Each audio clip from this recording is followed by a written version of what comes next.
and welcome to another episode of the Bella Grace podcast. Whether you are struggling to find balance, using unhealthy behaviors or substances to cope, or you just want to unlock the root cause of what's holding you back from living your best life, Bella Grace Coaching can help you transform your life, mind, body, and soul. And this week we are doing that by talking about how traveling and exploration can boost your mental health. So, there are so many benefits of travel. I do want to stop here and just take a second to acknowledge that travel is not really available to everyone, whether it's financial constraints or personal obligations. Not everybody can just pick up and go travel, and I understand that. And I want to encourage you as I talk about travel and as I use the word travel, I want you to imagine that it is synonymous with exploration, because we can all explore our neighborhoods, explore our city, explore our town and the places around us without having to break the bank on quote unquote travel. So I lived in the same place for the first 30 something years of my life. And while I did travel, I didn't always have the financial means to actually get up and go somewhere. So I always laugh because, yes, I lived there for 30 something years, but to this day, there are still parks and places of that town that I did not explore. There are parts of parks that I've never walked through and back roads that I've never traversed. And there are apparently like sand dunes and cliffs that I've never seen because I live right off of the Cap Rock in Texas. And so there are places around my hometown that I never knew existed. And now I see pictures of them and I'm like, where was that?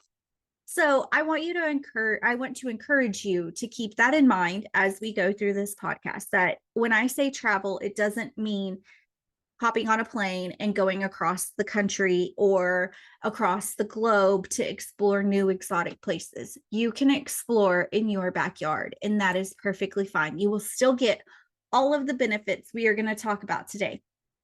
Okay, so I took time off from the podcast because I was traveling. The last episode was about giving back and volunteering because I went on a trip to New Hampshire. And that trip was all about volunteering and giving back. And so since then, I have been in Chicago and the Los Angeles area.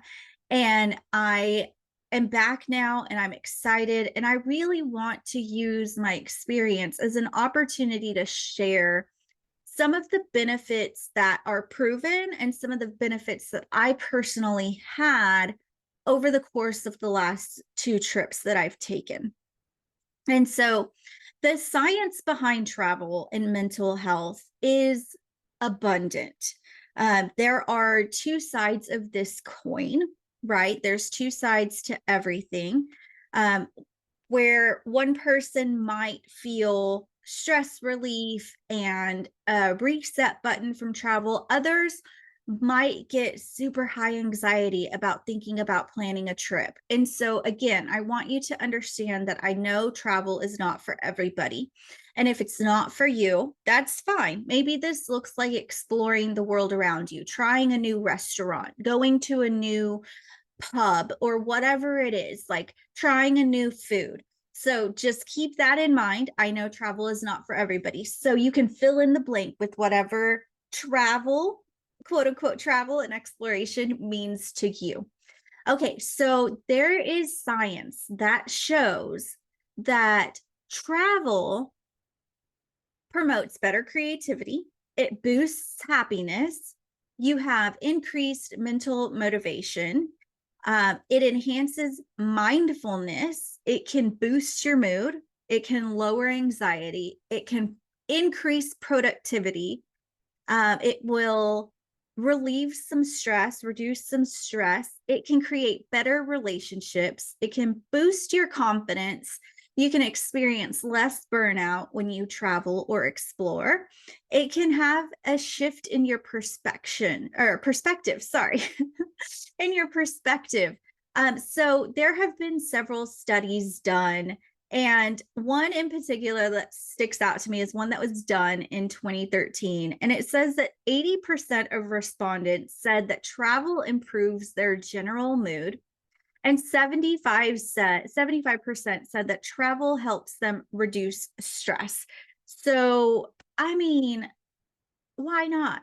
A little bit of stress in the beginning around traveling and planning for a huge payoff at the end, right? Like, I know I get nervous when I have to go into a new restaurant where I've never been there before, but most of the time I leave there having a new appreciation for a new type of food or learning that I don't like that place. But I never would have known if I wouldn't have tried it, if I would not have overcome the stress and the anticipation of going to somewhere new and unknown. I would never know that A, I didn't like it, or B, that was phenomenal and I have a new favorite food. So, all right, let's see.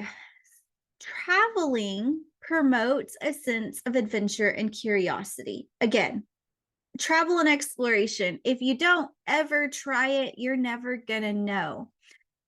Travel also stimulates dopamine, which is our feel good neurotransmitter.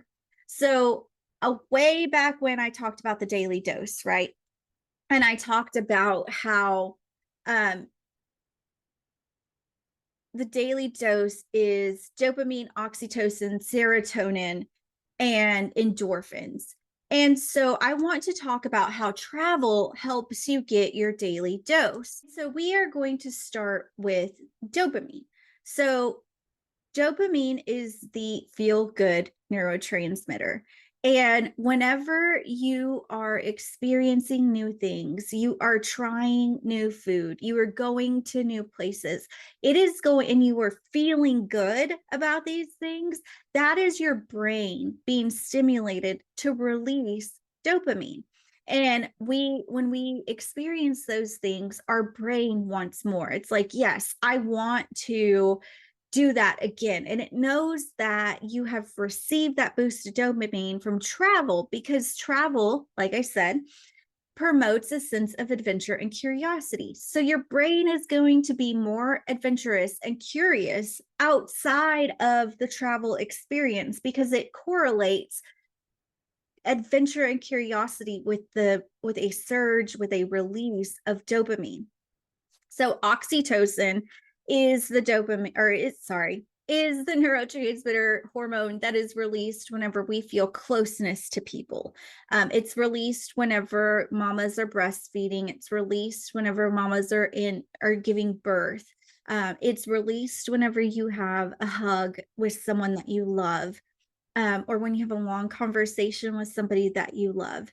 And when we travel with friends and family, you can get that boost of oxytocin because you're sharing an experience with people that you care about.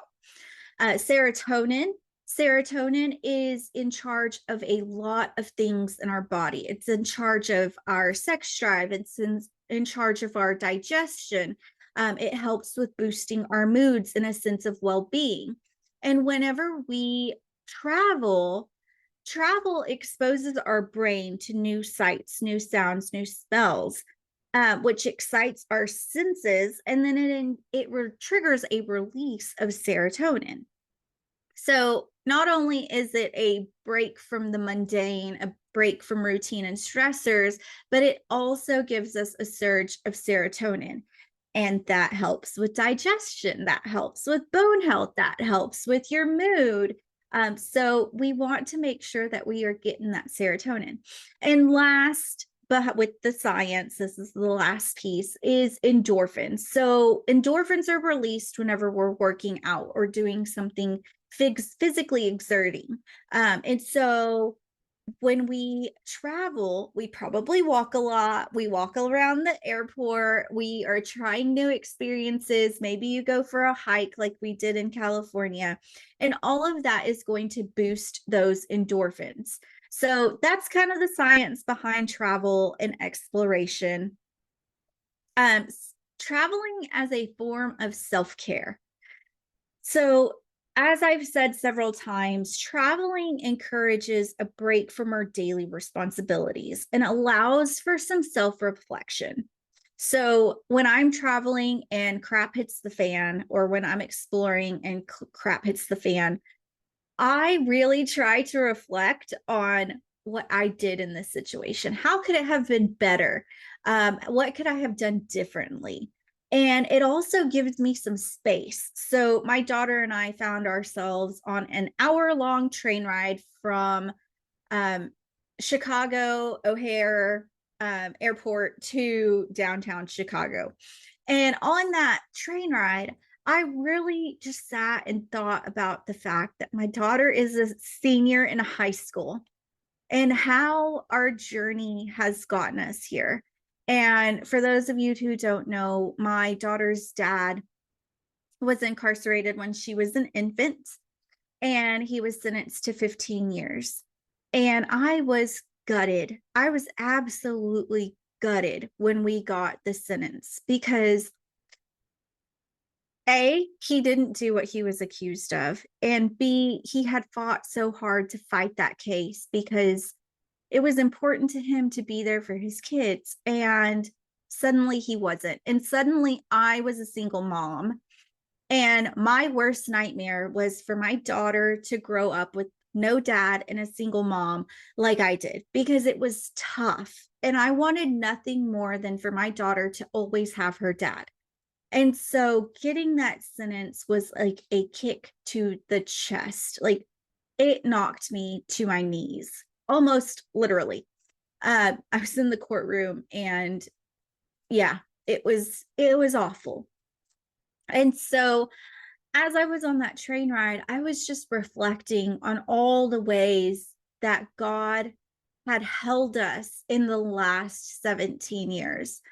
I never thought that I would be able to take my daughter out of state for the weekend to not only do the college tour, but to just have a girls' weekend away. I never thought that was in the cards. I thought I would forever be a struggling single mom.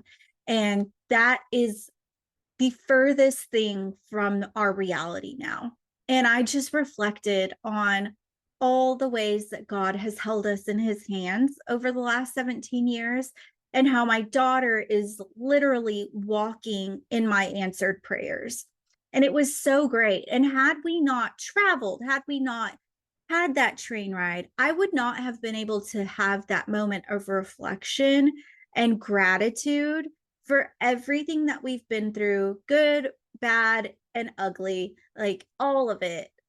I was so thankful for every bit of it, because every bit of it has shaped her and me into the people that we are today. And I'm so thankful for it. And I'm thankful for the time that we had on that trip for me to truly sit and reflect on that, because it has changed the way that I think about her college experience and planning for college and all the things that come along with it.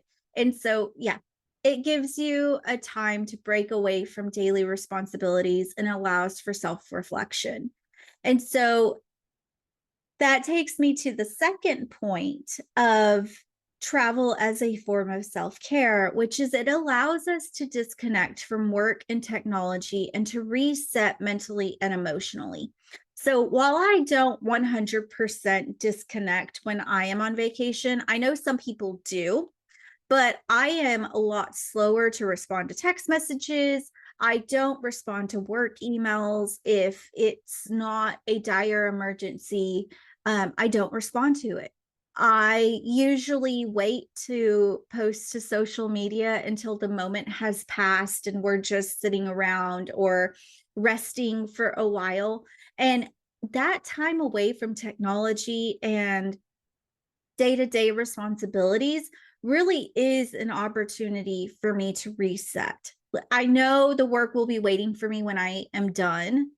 And sometimes that can be a little bit stressful, but I have created ways to deal with that stress after the fact. So I have a triage system where I deal with the most important emails first, or I'll work through my inbox backwards to top. That way I'm dealing with the older stuff first.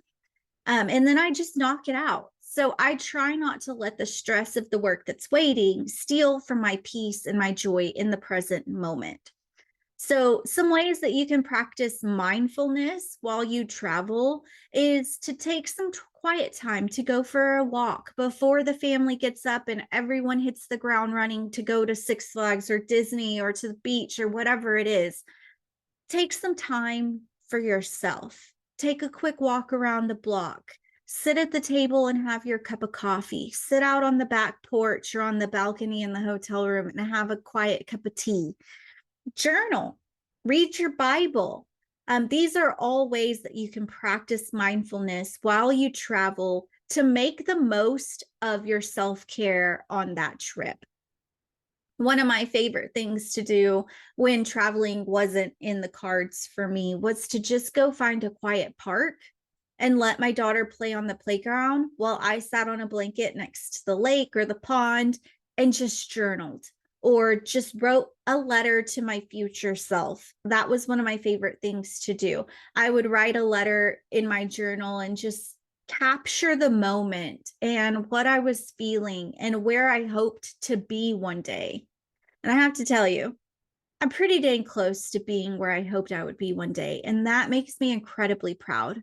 But if it weren't for those moments of mindfulness and reflecting, I never would have been able to appreciate it now because it would have been a fleeting thought, right? Like if I hadn't taken the time to write down what was going on in the moment, the stresses, the anxiety, the hopes, the fears, the dreams, if I hadn't written them down, they would have just been a fleeting thought.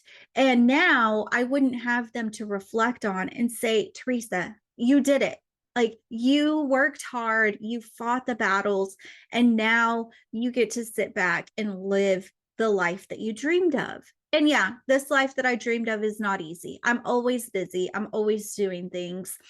It's not all nice and pretty and happy and sunshine and rainbows all the time, but I am living in the dreams and hopes that I had 10 years ago, 15 years ago. So I just want to encourage you to take some time to practice mindfulness while you explore and travel. So exploring new cultures is another thing that happens whenever we travel. I grew up in a place where you were either Black, white, or Mexican. It didn't matter if you were actually Argentinian or Mexican or Spanish. If you were brown, you were Mexican. It didn't matter if you were actually Nigerian or Ethiopian or actually a Black American. You were just Black. It didn't matter if you were Norwegian or German or Irish in my hometown. If you were white, you were white. It was literally Black, white, Mexican. And so I didn't really discover what it meant to have culture until I started traveling. And that's when I was exposed to Cuban culture and Puerto Rican culture and Ethiopian culture and Nigerian culture and Irish food and German food and Spanish food versus Mexican food. And so none of those concepts would have happened for me had I started exploring and traveling and really getting outside of my bubble to understand these people. And by traveling, not only have I introduced myself to their food, because people are much more than just their cuisine. However, I can tell you that you can learn a lot about people by eating their food and sharing a meal with them. But I have learned cultural practices and beliefs. And so whenever I interact with someone from a different culture and their behavior isn't quite what I would deem socially acceptable in that situation, I can have some empathy for them. I can have some level of understanding because I understand their culture a little bit more because I've immersed myself in their culture through travel and exploration. And so that is one of the biggest things I think that travel has done for me as I have explored different neighborhoods and different countries and different areas. If you go to Little Italy or if you go to Chinatown, like you really get immersed in a culture and you see little things that are unique to them and you can appreciate it. I always love when I go to a Chinatown in a different city and literally everyone, all of the vendors, they all know each other and they're like yelling at each other, talking to each other from their booths. It is a big community and I love that. They have such a collectivism culture and it is beautiful to me. But I wouldn't know that if I hadn't immersed myself in that culture and gotten to know Chinese people and what they hold as valuable to them. And then you understand what these little trinkets are that they're selling, but you've really got to open yourself up to exploring new cultures and stepping out of your own comfort zone to develop empathy and understanding of people who don't look like you or sound like you or eat like you. So adventure and overcoming fears with travel. So travel can be scary. The first time I went to Europe, it was terrifying. My husband and I were dating at the time. We weren't married yet. And we got off the plane. In the airport, a lot of stuff was in English. But then we got to the train station to take the train to our Airbnb. And suddenly, I couldn't read any of the signs. I had no idea where we were going, and all I could do was hope and pray that my husband did. My boyfriend at the time. Keep that in mind. So it really pushed my comfort limits. As a single mom, I had always been in control of travel. I had been the one to plan the trips that my daughter and I took. I was the one that was solely responsible for getting us to and from. When she always tells this story, but when she was about to be 5 years old, I took her to Disneyland for the first time. And we flew out of Denver to LAX. And if you've ever been to the Denver airport, you know how insane it is. And LAX can be just as crazy.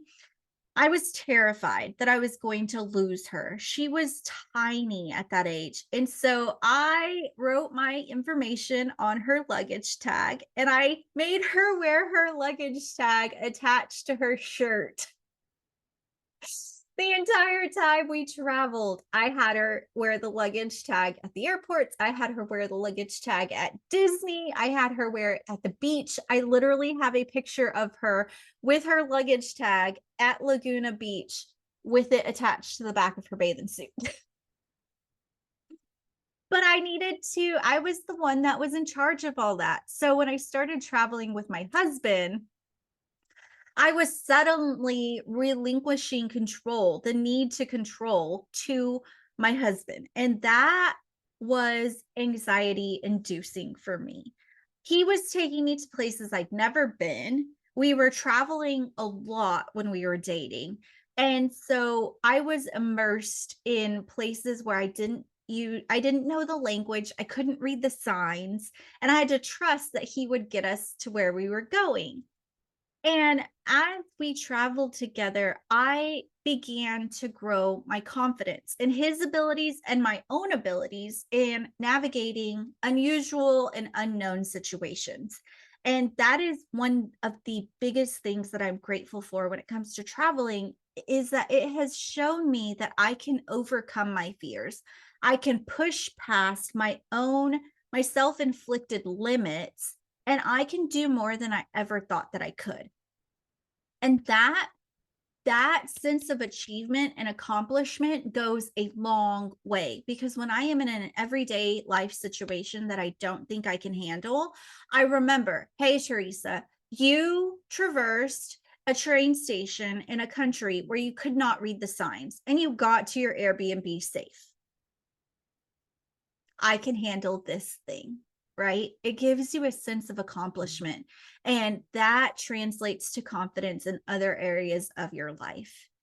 Okay, so now we're going to move on to solo traveling and how it can boost a stronger sense of connection. So Solo traveling is something that I've only done a couple of times. I usually travel with family, friends, someone who is more in control than me. So I traveled with my daughter for the first time by ourselves in a very long time. And it was to Chicago, and we had to kind of navigate our way around the city, and we got lost. But we only got lost once. We had been to Chicago enough times that we were able to navigate that. But it fostered a sense of connection between my daughter and me. I learned that she is capable to navigate a city on her own. It boosted both of our confidences in our ability to travel by ourselves, together and individually. And on that trip, I really wanted my daughter to understand that she was capable of traveling with or without people. We have a friend who has gone on a multi-year adventure around the world, and I watch her on Facebook, and I'm just in awe of her resilience and her tenacity at solo traveling around the world. And that is something that I want my daughter to experience. I want her to have the confidence in herself to be able to pick up and leave and not be full of fear, right? There might be a little bit of anxiety, a little bit of fear, but I don't want her sense of exploration and discovery to be tamped down or drowned out by fear.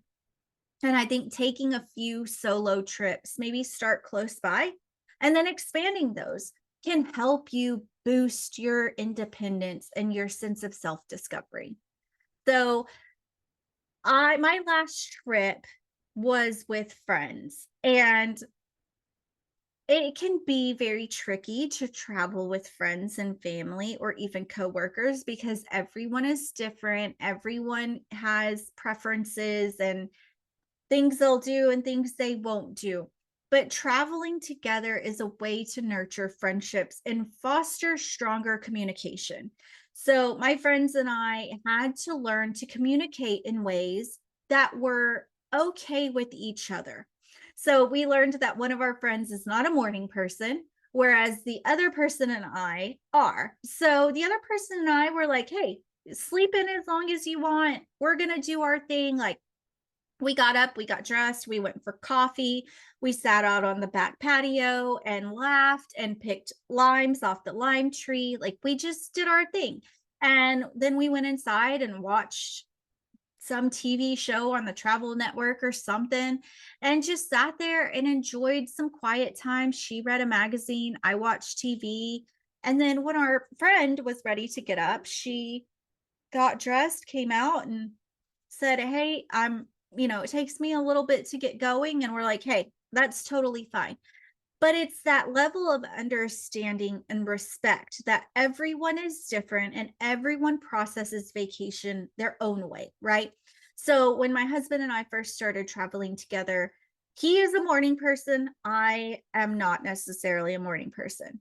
I'm a morning person if I get enough sleep. That's the key for me.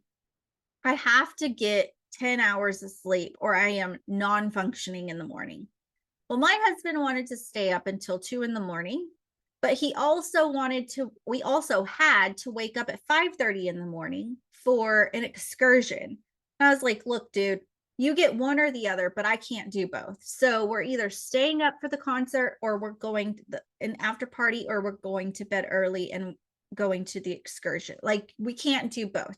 We either go to bed early and make the excursion or go to the after party and miss the excursion. It's up to you. So we ended up staying up pretty late and he still woke me up for the excursion. I did not speak to him for the hour-long ride it took to get to the jungle where our excursion was. He learned very quickly that trip that I need my beauty sleep.